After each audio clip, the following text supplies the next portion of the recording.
So here we are, December the 1st, about 10 o'clock, and the forecast says it's going to snow for the rest of the day.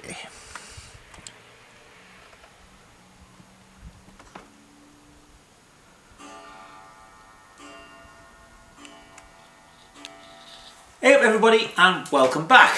Well, as you saw, the snow came as the weatherman said. In fact, it's snowing again now, and he didn't mention any snow today. But I got everything done.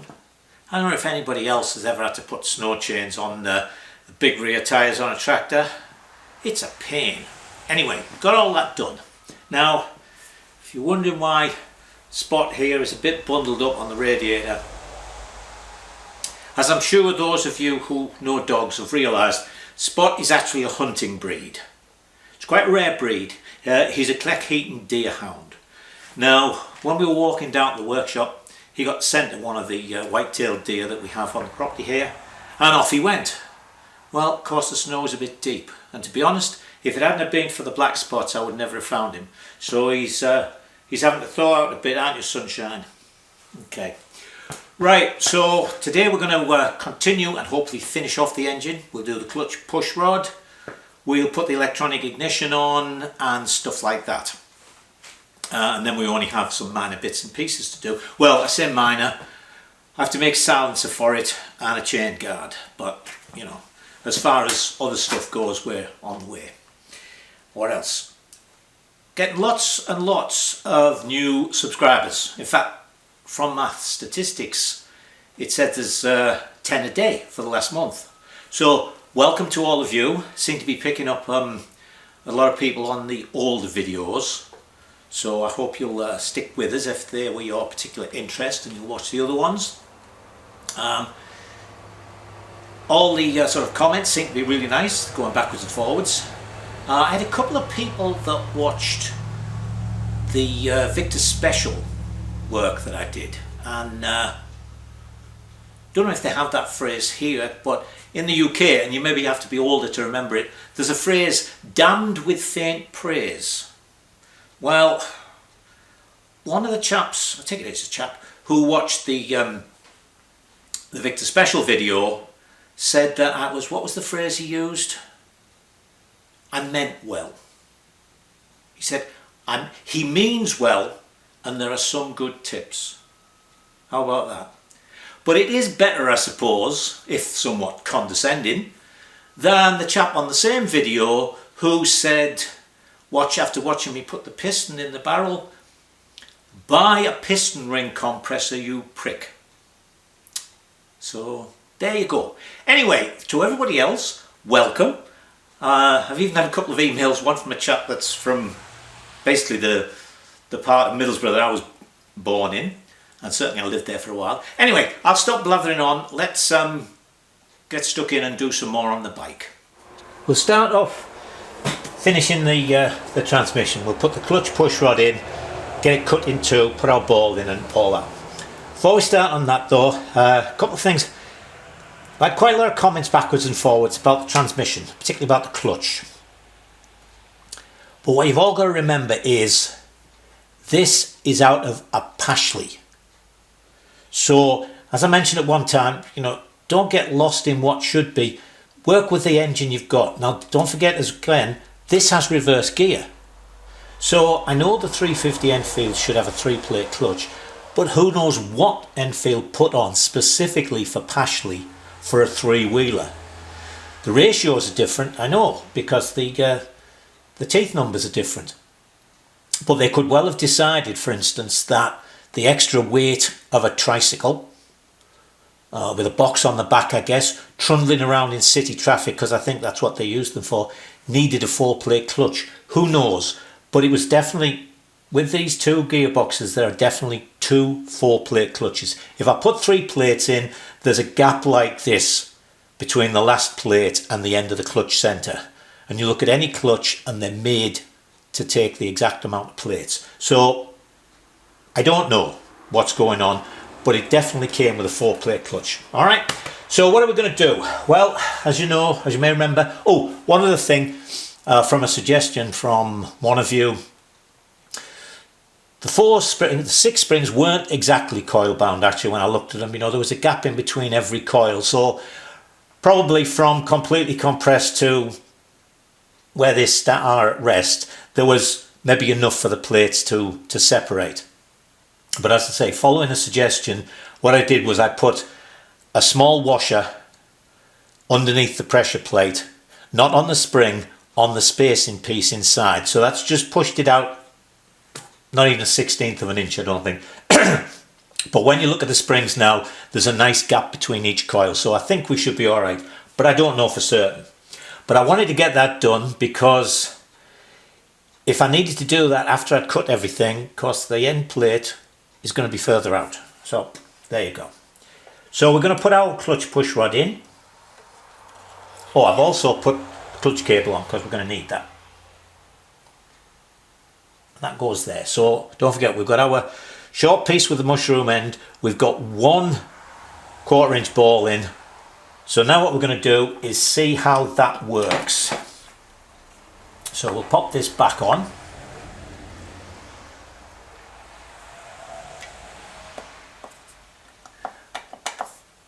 Well, it's too long now because I can't even get the end cover on. Right? So what we're going to do,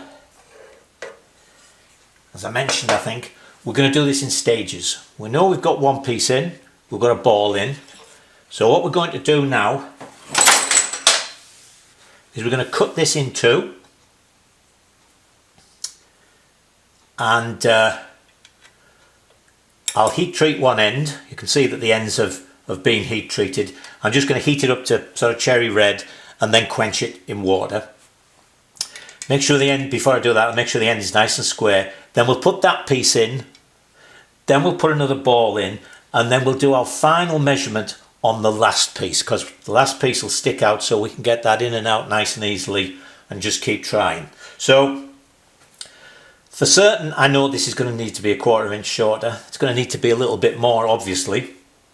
So when I cut these apart, first thing I'll do is I'll measure this in total. We'll cut it, and then we'll make sure the total of the 2 pieces comes to a 1/4 inch less, and we'll go from there. So let me cut this in 2 and do the ends. Now the total length of this rod is 10 1/4. Take a 1/4 off for the ball, start with. So that means 10 inches long, so half of that is going to be 5 inches.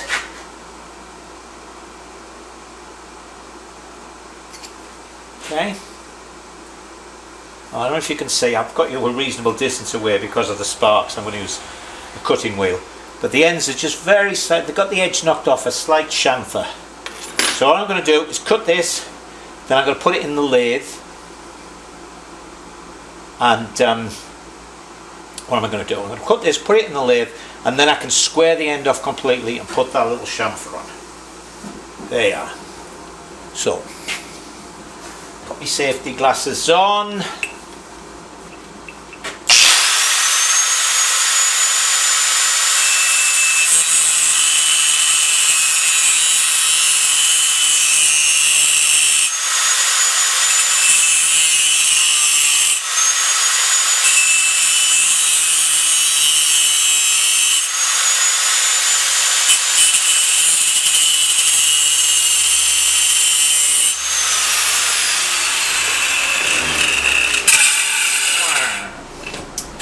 Okay, so there's the end cut. I'm going to put this in the lathe now.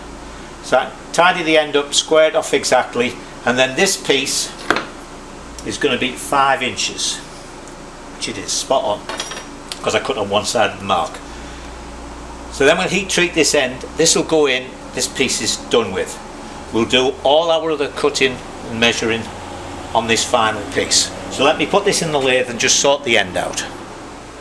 So we've got our end squared off, little chamfer put on. So we're going to heat it up, plunge it in some water.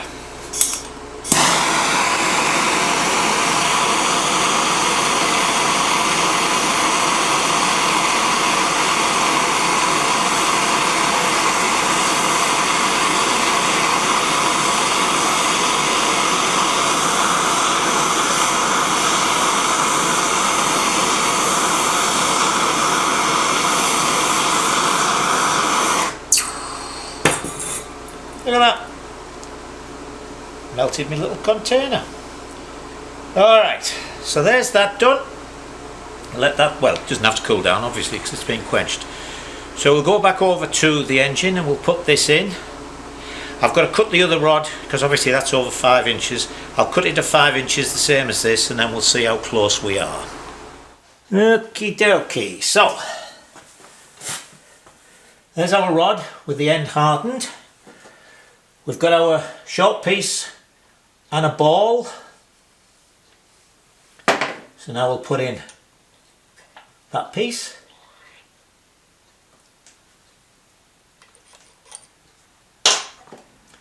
Then put in another 1/4 inch ball. And I've done that end. Of course I haven't hardened this end because I might have to cut it a bit more. Now that obviously is way too far out because it's further out than it was before. Well, if any of you are wondering, I've adjusted this so we've got the maximum amount of adjustment. So let's see what's what.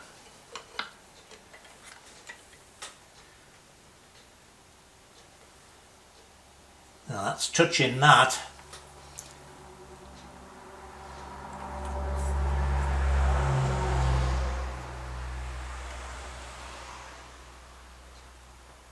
And there's a good 1/8, so let me put this in the lathe and I'll take an 1/8 off and then we'll try again and we'll just keep going like that until it looks good. And then we'll try again.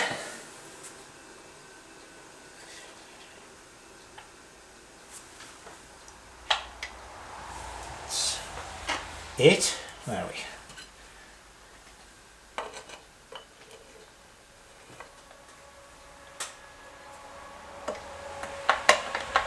Just not quite.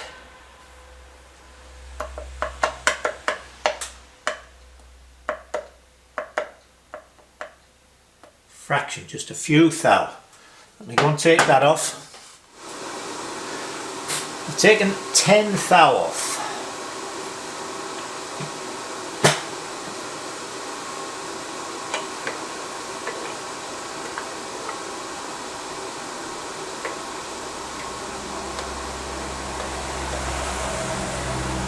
I might have a fraction of adjustment there, so let's stick a couple of screws in.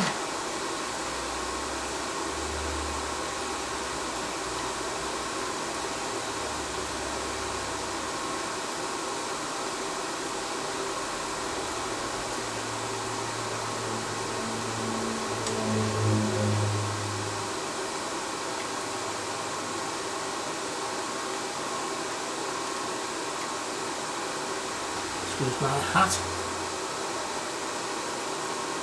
I think that's on all the way. Got a little bit of play there. Let me put another couple of screws in and connect the cable.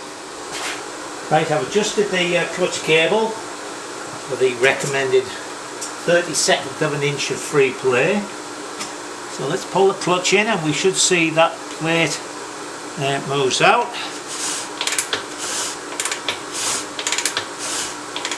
That could be a little bit easier moving, but who knows what it'll be like when we got some oil in there. So that seems to be about right. Oh, if I let the clutch out,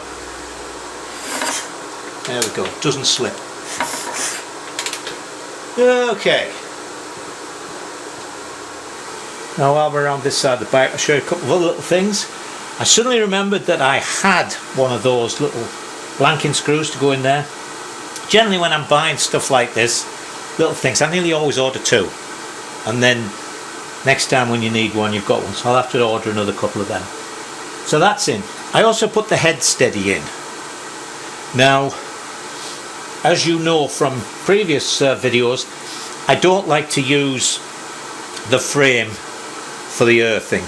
So what I've done is on this here, because we have the electronic unit that's going to go on, so the engine basically is our major, well, it's the only part that's got electrics on it. So I've got a an earth going to there, right onto this cylinder head steady here. So let's now see about putting the electronic ignition on. I put the alternator mounting ring on. So the way these things work, it's basically it's identical to the PVL that you've seen me use on the BSA. So there are some spacing pieces that go on.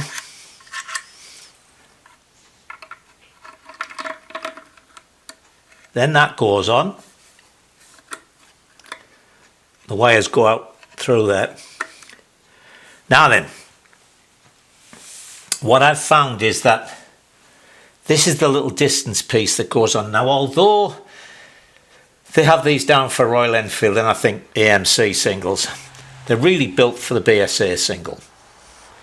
And that would be the perfect size, I think. Then put the rotor on.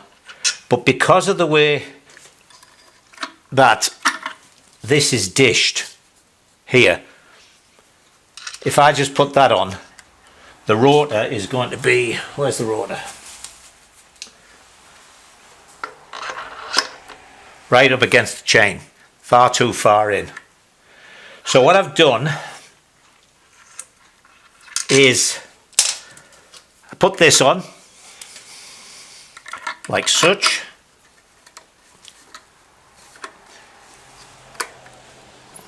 Then I put this on the right way around, because the magnets grab it. Put it so it's positioned properly, and then I measured from the end of this to there. It's 1/8 of an inch. Then take that off. Then I measured the height of that from there to there, added my 1/8 of an inch on, and that is how far that should go onto there. And when I measured that, that gives me a 1 inch spacing piece that has to go in there. So I'll have to turn up a 1 inch spacing piece, just like that. Where's my ruler gone? So it's going to be 1 inch diameter, which is nice because I have 1 inch round stock, and a 3 inch hole. 3/4 inch hole, right, and 1 inch long. So let me go and turn that up, and then we can see about fitting this. Right, it's the next day, and while the heater was on, getting me warmed up, I thought I'd do a couple of little jobs. So it switched itself off, we can hear. I put the cover on and everything, put the levers on. There's our straight kickstart. When I put the covers on, oh, I also put this blanking thing I got for the neutral finder. But when I went to put little covers on, this one, the threads were stripped out of there, so the screw wouldn't go in. So I was wondering what to do. There wasn't a lot of meat, so let me zoom you in. It's, I don't know, it might have been a 2BA or a 3/16 or something, this. But anyway, I didn't really want to drill this out and maybe put a helicoil in it. In fact, I didn't have a helicoil this size, so it meant buying a kit, which was a fortune. So what I did was, because of the size of the hole, it was just about right for a 1/4 inch fine. So I tapped it 1/4 inch fine, then I took a 1/4 inch fine bolt, and the end of it I turned down and threaded. I threaded it to 5mm actually, for the simple reason that I had a 5mm domed nut. So that's been red Loctited in there. That goes on. And then the little domed nut, threads, see, threads. The little domed nut goes on. And there we go. I know it doesn't match the other one, but I think that looks fine.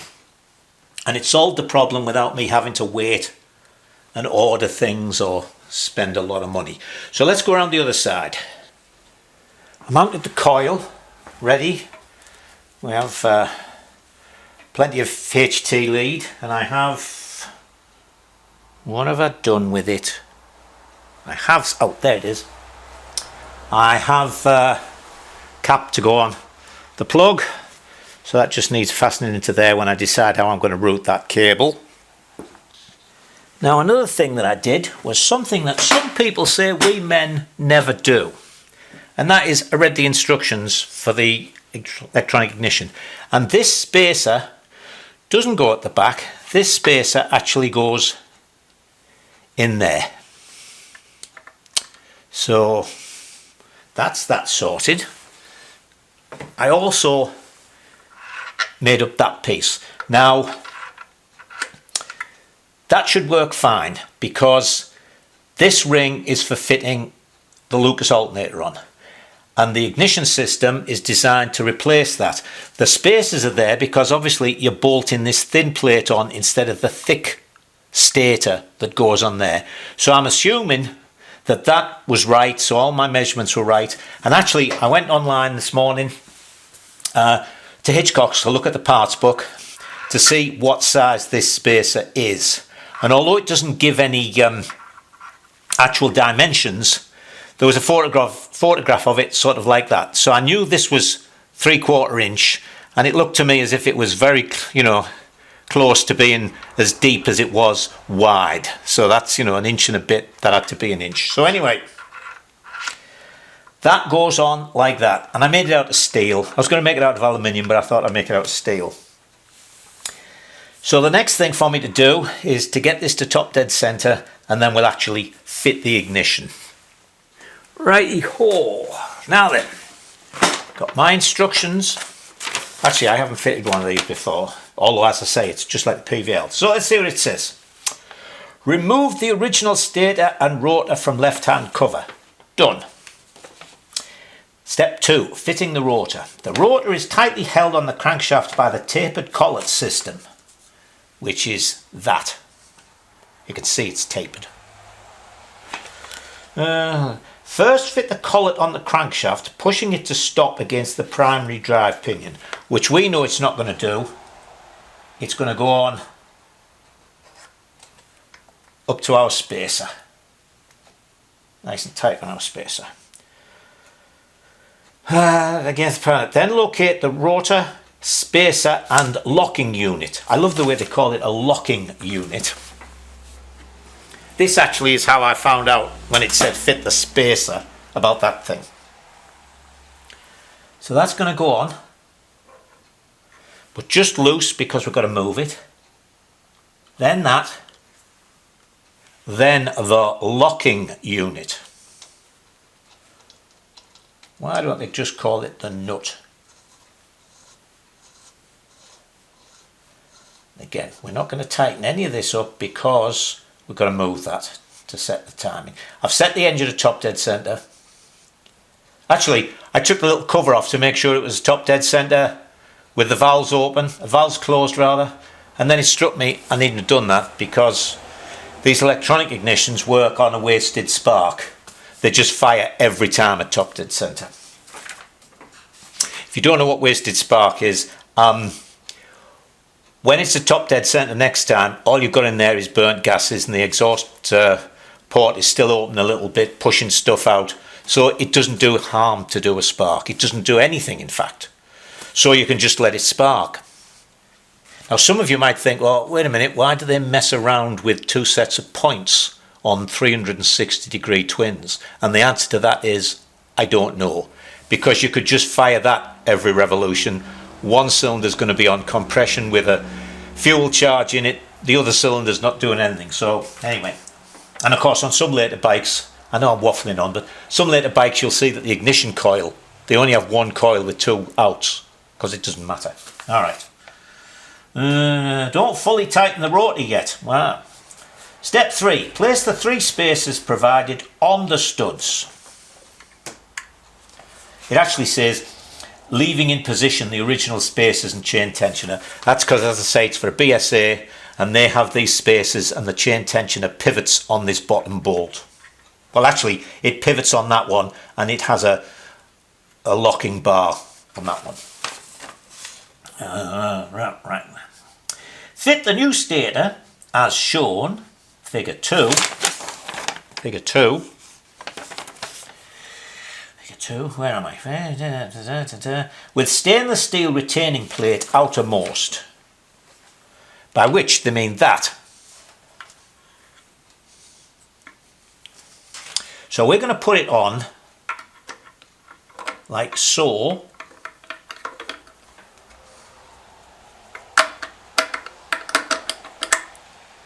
Because we want those wires to go out of there, and that's what it says next.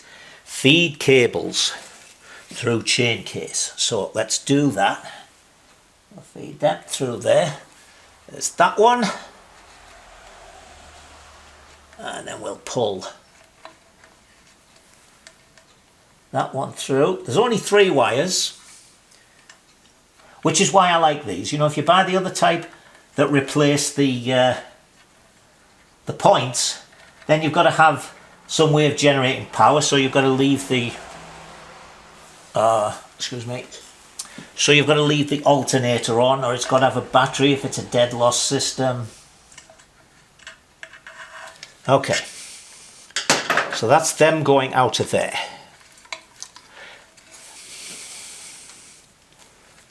Now actually I sort of loose fitted this earlier because it suddenly struck me, you know, this is for a BSA. Are the wires long enough to reach up there to that coil? But they obviously make them with sort of extra length because they reach up no problem. So that's gonna go up there like that. There we go. Now then, while we're on, look, before I forget, because I often connect things up and then realise, whoa, don't know about that. Don't know about that. This, I think, is going to have to be a split grommet. Grommets, more than being weatherproofing, are to stop the wires chafing on metal. So if you I'll keep doing this and you can't see. So if you've got a grommet that really you can't get the wires through, it's quite alright to split it.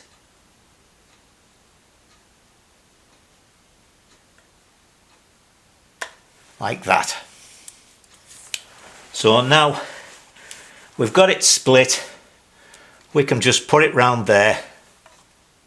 It's actually going to be a pretty tight fit, and then that'll go in the hole. So that's alright. We will deal with that later. Oh! Excuse me. Alright. I was just checking what you could see. So the next thing we're going to do is we're going to set this in the middle.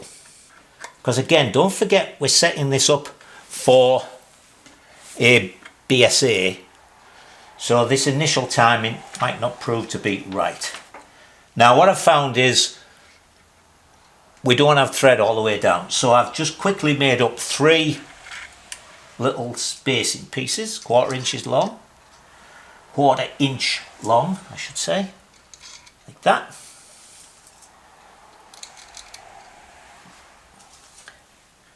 Could maybe have made them bigger diameter actually, but never mind. They're the same diameter as the ones underneath. These are BSF 5/16 BSF nuts.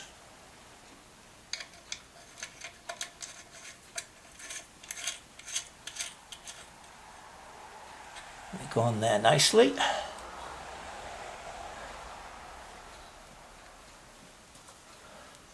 And the last thing to do is to set the rotor. Now then, as I say, this ignition timing will have to be played with because we don't know what's what. So let's see what it says here. Easy timing step. Set piston to top dead center. We've done that. And align the blue mark on the stator with the blue mark on the rotor. Blue mark on the stator, little blobby there. Blue mark on the rotor.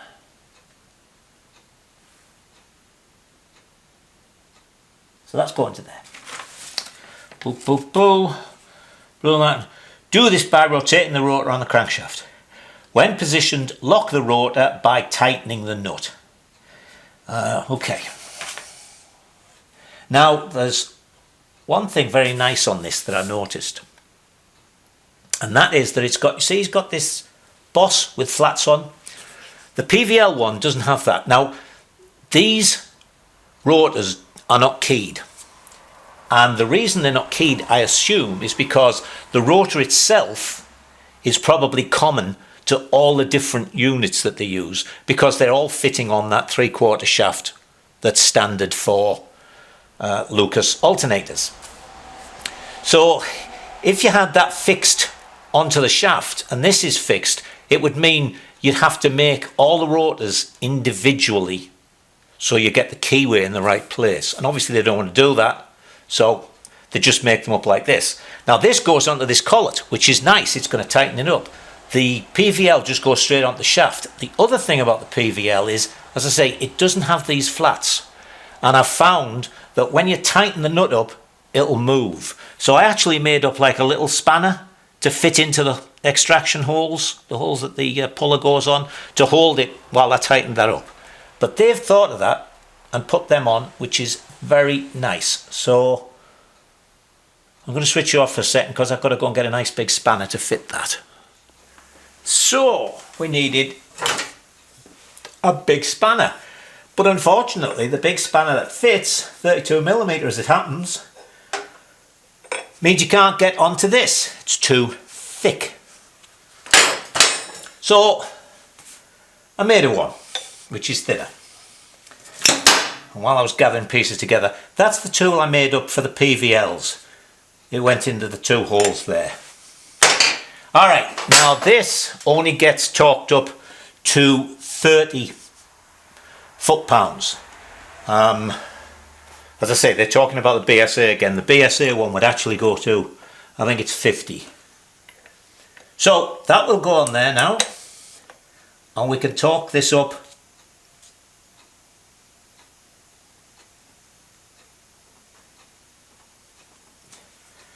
to the number that we want. Let me get a grip of it at the end of the handle.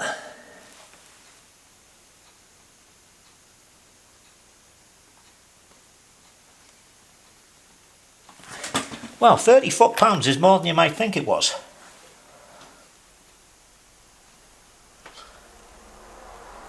Oh! See, this is... that was your fault, actually. I'm trying not to get in front of the camera.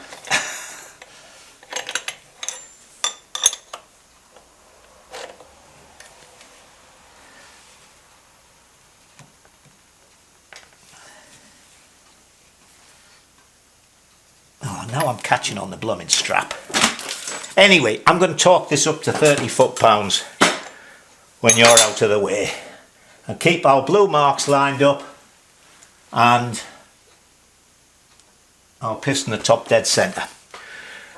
Alright, so next thing to do will be to take these wires up to the top. So let me show you that.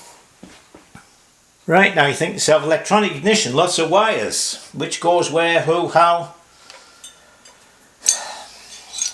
There are 3 wires. 2 spade connectors, and the spade connectors are actually different sizes. So that one goes on there, small one. Hang on, that one goes on there, the small one.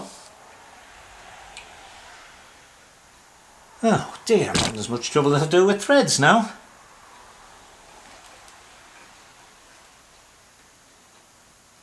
There we go. And the big one, which is the double one with this black and white, good old Lucas colours when you think about it, black and white for ignition. That goes on there, and this black and white goes to this black and white, which is the kill button.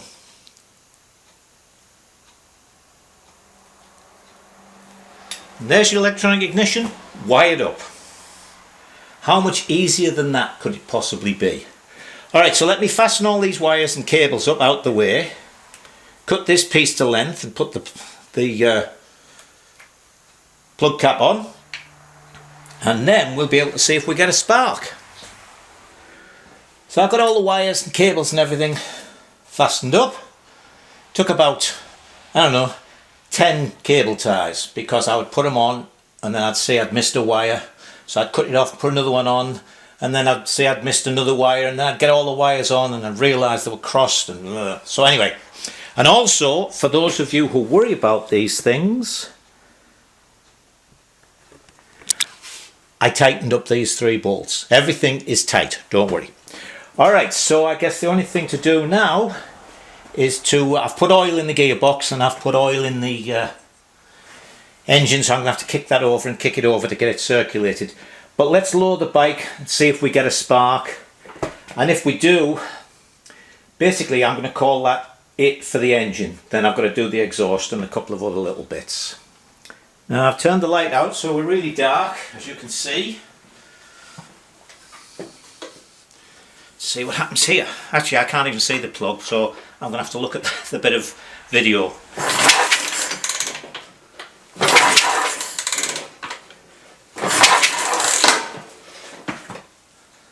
Well, the spark didn't show up brilliantly, but it sparked every kick, so that was good. And another thing, for those who might ask, although you didn't see me do it, I did, before I tightened everything down, check the air gap around the rotor. So that should be alright. Right, the last thing I'm going to show you isn't anything very special, but for those of you who aren't trials riders, you maybe don't know the side pull twist grip. Let me zoom you back a second. Brake cable, clutch cable and so on, if you snag them on a tree, it's annoying. I mean, you suddenly, if it's clutch cable and it pulls it, you'll lose drive. If it's the brake cable and it pulls it, they'll put the front brake on. But they tend to just stop you, which is bad enough. But with the twist grip and the throttle cable, if the throttle cable gets caught and pulls, what it will do, of course, is it'll open the slide on the carb. It'll be as if you were twisting the throttle. And the last thing you want when you're just doing something is suddenly to shoot ahead. And don't forget, the thing about trials bikes is great bottom end, great control of the engine. So when you rip the throttle open, they really do jump forward. So we have what's known as a side pull twist grip. Instead of the cable coming out the bottom, it comes out the side. So how does it do that? Because obviously the actual twist grip has got to go round. So we've got to convert this circular motion to a pulling motion. Let me just zoom you back in and we'll show you how it's done. You see this little wheel here? Let me take it out. This is one of the Amel ones. Well, it's classed as an Amel one. Mostly you see the dominoes, which are a black plastic. I like these. They're actually metal. And the little wheel as well, as you can see, it has a nice brass... Oh, my brain's going again. Sorry, people. There's a nice brass bush in the centre acting on the metal. So I just want to... let me switch off a second. I'm going to grease that. Can you tell it's Saturday afternoon and I'm rushing to get this done? So there we are. We're all greased up. So what we're going to do is we're going to take our cable. The other thing I like about these Amel ones is they actually have a cable adjuster in them, which the domino ones don't have. That goes in there. It's going to go around that wheel, and then it's going to go... Tell you what, I'll take the wheel out first. We'll put that in its little stop thing. Just to see, it goes in just the same as it would on an ordinary one, but then the difference is this little wheel.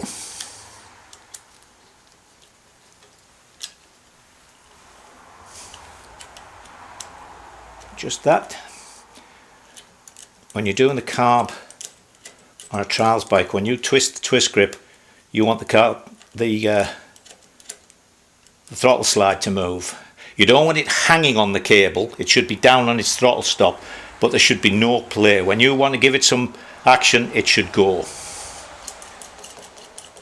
So that's in there. So now when this part turns, it goes around. Instead of going down, it goes around that and gives you a sideways pull. Okay? Alright, so that's it for this week. As I say, the engine's basically done, so next week when you come I'm going to be doing the silencer. I'm just getting the tank ready to paint as well, so we'll probably put the tank on. And I would think maybe, what do you think, 2 episodes and we should be up and running. So until then, go off and enjoy yourselves.